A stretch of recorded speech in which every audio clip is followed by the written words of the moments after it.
Baptiste s'entraîne 20 heures par semaine avant de prendre le départ de la mythique Saint-Élion.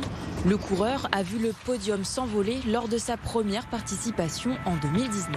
Je me suis fait doubler au sprint final pour monter sur le podium juste après, vraiment à 300-400 mètres de la ligne d'arrivée.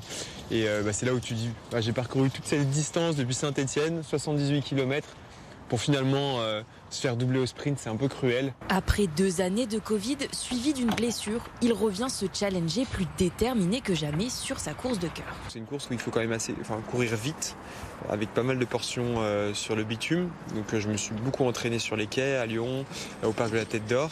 Mais en même temps, il ne faut pas perdre sa puissance en montée, donc j'ai aussi pas mal fait de montées dans les monts du Lyonnais et dans les monts d'Or. Cette course, elle me procure énormément d'émotions parce que toute ma famille est originaire de Saint-Étienne.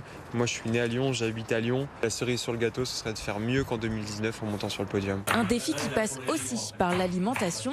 Manger sainement entouré de ses amis, voilà le quotidien d'une colocation qui compte un sportif de haut niveau.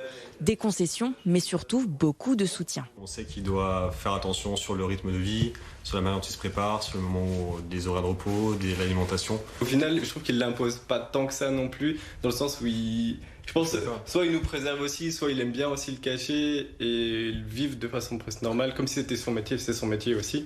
La 68e édition de la Saint-Élion se tiendra le 3 décembre. Top départ de la diagonale historique à 23 h.